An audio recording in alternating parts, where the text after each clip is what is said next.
pessoal, tudo bem com vocês? Aqui é o professor Celso Ramos. Vamos continuar a nossa aula sobre embriologia. Nós já tivemos uma primeira aula onde a gente trabalhou as primeiras fases do processo de desenvolvimento embrionário. Nós falamos dos tipos de ovos, tá? Ovo ou zigoto.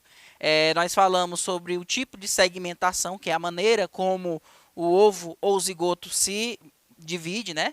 E agora a gente vai falar pessoal, de gastrulação. Tá? A gente vai falar o que é a gastrulação, as maneiras como as células se movimentam durante o processo de gastrulação, são os tipos de movimentos na gastrulação, os eixos corporais, tá? A gente está trabalhando conceitos que ajudam a você classificar os indivíduos de forma embriológica, classificação embrionária, tá? Nós vamos falar sobre a formação dos folhetos germinativos, formação do celoma e classificação embriológica, tá? Fica tranquilo, não precisa se preocupar, preste bastante atenção e anota tudo que você achar necessário, tá bom? Então, a gente vai falar primeiro o que é gastrulação, né? Qual é o conceito de gastrulação? Vocês lembram que nós falamos das primeiras fases do desenvolvimento embrionário? Quando, por exemplo, o espermatozoide fecunda o óvulo. Então, o espermatozoide fecundou o óvulo, formou a primeira célula que vai originar o ser vivo, que é chamado de ovo ou zigoto. Então, essa primeira célula ela vai começar a sofrer divisões, tá? Essas divisões são as segmentações, que é a mesma coisa que clivagem, tá, pessoal? Não esqueça, anota aí, segmentação é a mesma coisa que clivagem, que é a mesma coisa que divisão celular. Eu sempre gosto de repetir porque são nomes que podem confundir você, tá bom?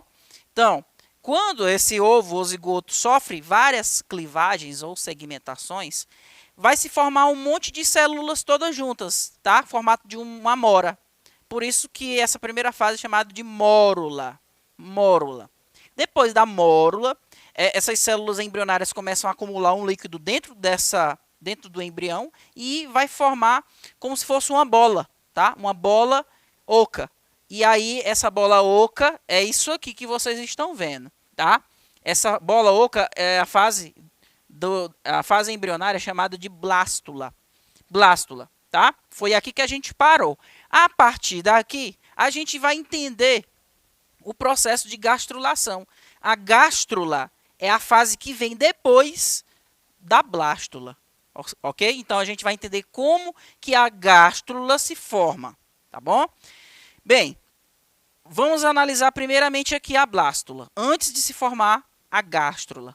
Você percebe que tem aqui um espaço dentro do embrião chamado de blastocele.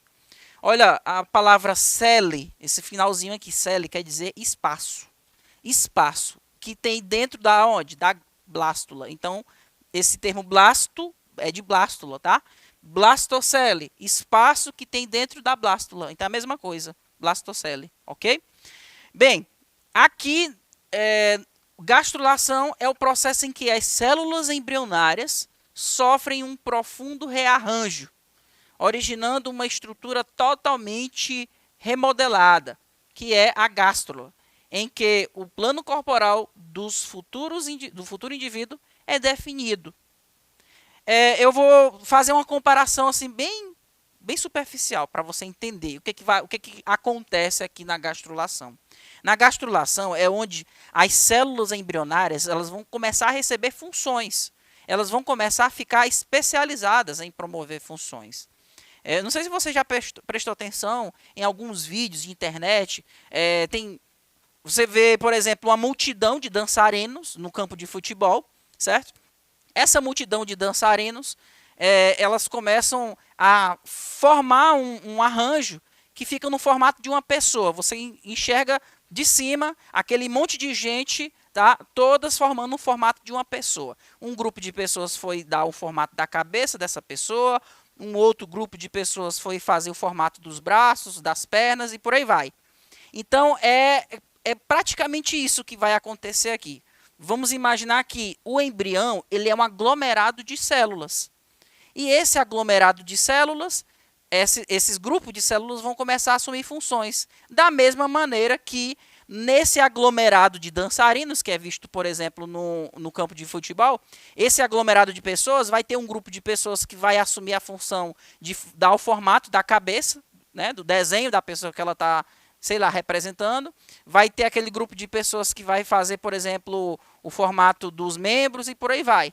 Então é a mesma coisa aqui, eu tenho um grupo de células e uma parte dessas células agora vai começar a assumir a função, algumas funções, tá? Que vai formar os primeiros tecidos embrionários. Esse primeiro tecido embrionário são chamados de folhetos embrionários. Então, o processo em que esses primeiros folhetos embrionários começam a se formar, tá, é chamado de gastrulação. Tá certo? Então, como é que ocorre? De maneira bem geral, você tem a blástula, tá? Essa blástula, ela, em algumas situações, ela pode sofrer uma evaginação, que é como se fosse um achatamento numa determinada região, como se fosse uma bola mesmo, que você empurra o dedo nessa bola e ela seca, tá? E ela vai criar uma camada interna, tá? Então, você vai perceber que esse espaço aqui, a blastocele, ela vai desaparecer. E aí você vai perceber que o tecido que estava nessa parte de baixo aqui, ele vai ficar por baixo do tecido de cima. Então, aqui formou duas camadas de células. A camada externa e essa camada interna que está sendo representada pela cor amarelada. Tá? Então, aqui eu tenho dois folhetos embrionários. Então, eu tenho aqui agora uma gástrula. Uma gástrula é a fase do desenvolvimento embrionário em que eu tenho a formação dos folhetos embrionários. Agora, presta bastante atenção que essa informação ela não pode ser passada despercebida. Olha só, você percebeu que quando essa camada de tecido foi para dentro, formou esse orifício aqui, que comunica essa cavidade interna com o ambiente externo, certo? Esse orifício ele é chamado de blastóporo. É chamado de blastóporo. Em alguns seres vivos, o embrião, tá? Isso aí a gente está falando de embrião. Em alguns seres vivos, o blastóporo do embrião desses indivíduos pode dar origem à boca. Existem outros grupos de seres vivos em que esse blastóporo ele pode dar origem ao ânus, tá?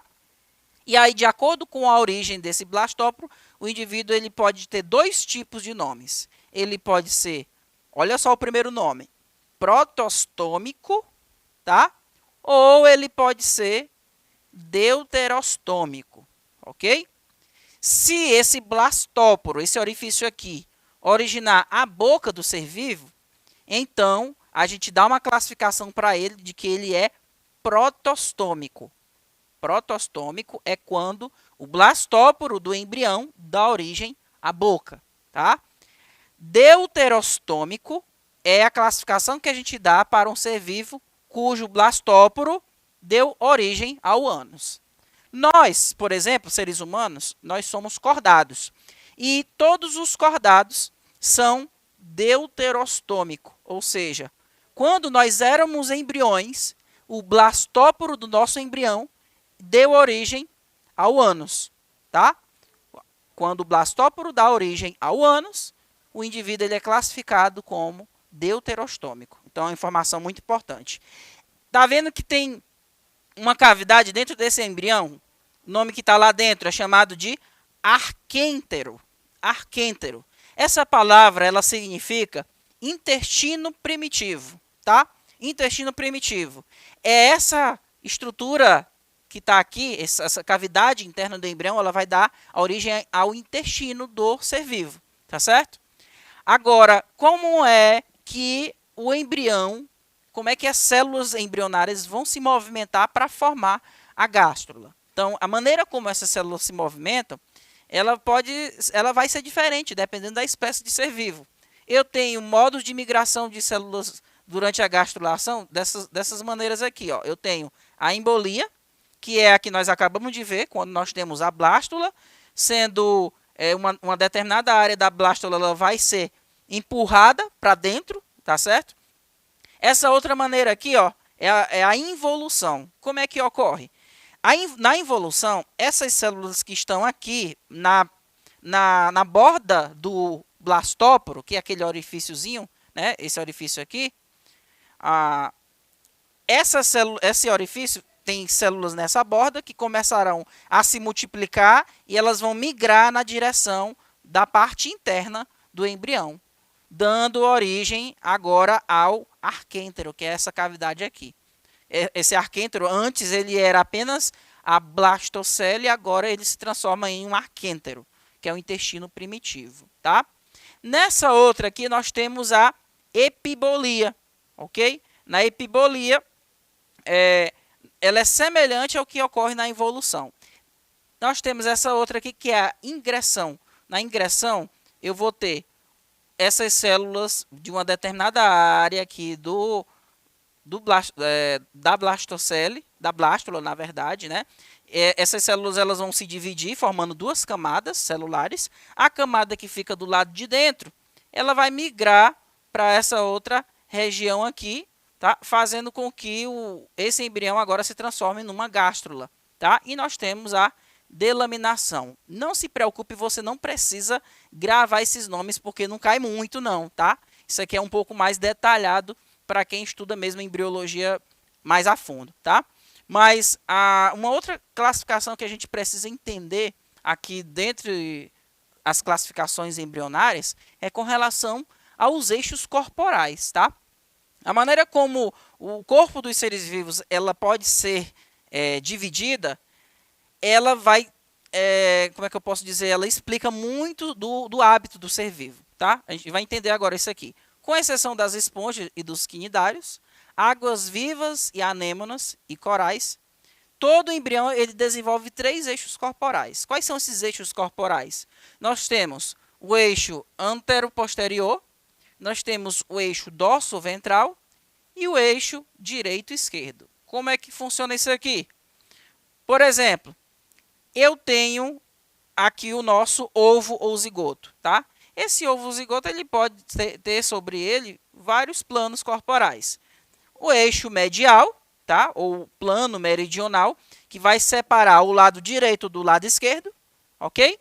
E eu vou ter esse plano aqui equatorial, que vai separar o polo animal do polo vegetativo.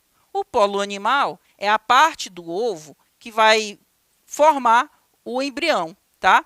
E o polo vegetativo é a parte do ovo que vai dar origem a alguns anexos embrionários, como, por exemplo, o saco vitelínico, tá? Que é um tipo de anexo que armazena o vitelo, uma substância nutritiva que vai alimentar o embrião durante o seu processo de desenvolvimento, tá? Ao passo que esse ovo ou zigoto ele começa a se desenvolver para formar um indivíduo, esse indivíduo ele vai agora começar a sofrer mudanças, tá?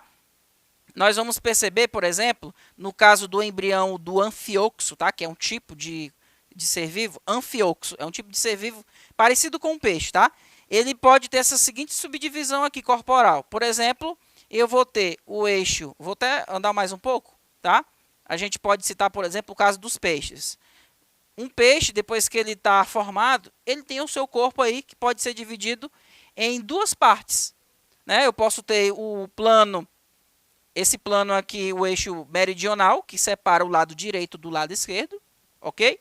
Eu posso ter o eixo dorso-ventral, que vai separar o dorso do ventre, ok? O ventre é o que está mais próximo ao solo. Então, no peixe aqui, no caso dele, o ventre vai ser toda essa porção de baixo aqui, ok?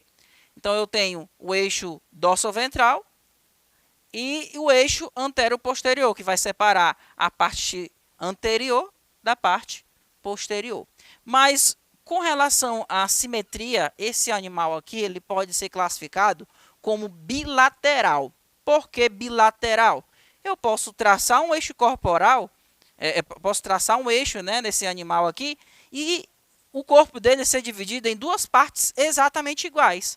Por exemplo, o lado direito, que é exatamente igual ao lado esquerdo, tá? Só que espelhado. Então, eu posso dividir o corpo desse ser vivo em 2 partes iguais. Então, como eu só consigo dividir em 2 partes iguais, ele é bilateral, ok? No caso de alguns outros animais, eles podem apresentar o que a gente chama de simetria radial, tá? Enquanto que na simetria bilateral eu posso dividir o corpo do indivíduo em duas partes iguais, o lado direito e o lado esquerdo, no indivíduo que é radial, ele pode ter sobre o seu corpo traçado vários planos de simetria.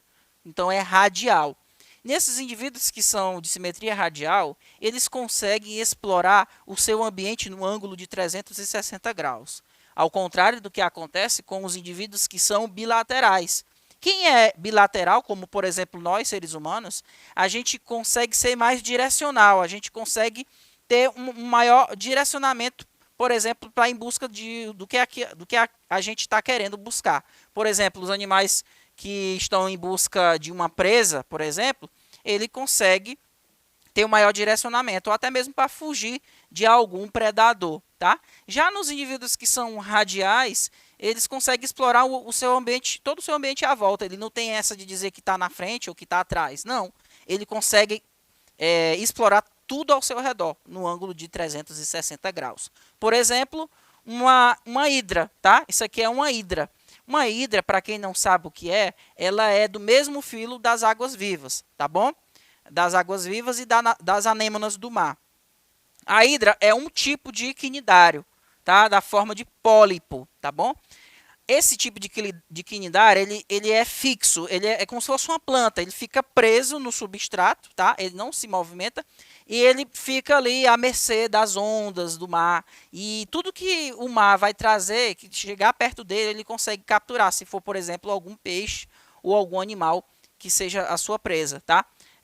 Os quinidários, eles têm ali um tipo de mecanismo semelhante, por exemplo, a algumas agulhas que liberam um líquido urticante, tá? Como se fosse as águas vivas, quando você toca nela, você sente uma queimadura. Então, em animais pequenos, eles conseguem ser paralisados, tá? Então, uma hidra dessa aqui, quando alguma presa chega perto dela, em todas as direções, tanto da frente como atrás, ela não tem essa de dizer que está na frente ou que está atrás, porque é um indivíduo radial. Então, ela consegue capturar tudo que está ao seu redor. Só que além dela ter essa simetria radial, ela pode ter uma face oral, que é a região onde nós vamos encontrar a boca do animal, que é aqui, ó, e a face aboral. A face aboral é a face contrária à da boca. Nesse caso, é esse tronco aqui dela que fica fixo numa rocha, por exemplo, no substrato. Diferente do que acontece com o indivíduo que é bilateral. Ele ainda tem, além de ter o lado direito e o lado esquerdo, ele vai ter a face ventral e a face dorsal, e ele vai ter a face anterior e a face posterior. Ok? Então, esses são os eixos de simetria. Agora, uma outra classificação com relação aos embriões, né, com relação à quantidade de folhetos embrionários que eles podem ter. A gastrulação, que é a formação da gástrula, nesse processo ocorre a formação desses folhetos, tá? Dependendo da espécie de ser vivo, ele pode ter 2 folhetos embrionários ou 3 folhetos embrionários. Quando ele tem 2 folhetos embrionários, a gente diz que ele é diblástico. Di quer dizer 2, tá? E triblástico quando ele tem 3 folhetos embrionários. Aqui nós vemos os folhetos embrionários que são formados: ectoderma, mesoderma e endoderma. Cada folheto desse vai originar determinados tecidos, órgãos ou sistemas. A ectoderme, por exemplo, vai formar toda a parte do sistema nervoso, cavidades, anexos epidérmicos, a própria epiderme. O mesoderma vai dar origem à derme, a ossos, músculos, né? O sistema circulatório, reprodutor. A endoderma vai dar origem ao sistema respiratório, órgãos do sistema digestório, ok? E uma outra classificação é com relação à presença do celoma. O celoma é um tipo de cavidade, tá? Corporal que existe no embrião. A gente vai trabalhar essa questão do celoma e outras classificações embrionárias, a gente vai ter algumas questões para a gente responder. Mas, basicamente, o celoma ele é uma cavidade que fica dentro do embrião, que é totalmente revestida por um folheto embrionário que é o mesoderma. Por exemplo, eu tenho aqui o celoma, aqui é um indivíduo celomado, tá? O celoma ele é uma cavidade cujas paredes ela está totalmente revestida por mesoderma, que está sendo representado em vermelho, ok? Existem os indivíduos pseudocelomados, né, que é um falso celoma, e tem os indivíduos que não têm celoma, eles são acelomados. Então, eu espero que vocês tenham entendido, a gente vai trabalhar esses conhecimentos em outras aulas, tá bom? Fiquem com Deus, até mais. Tchau, tchau.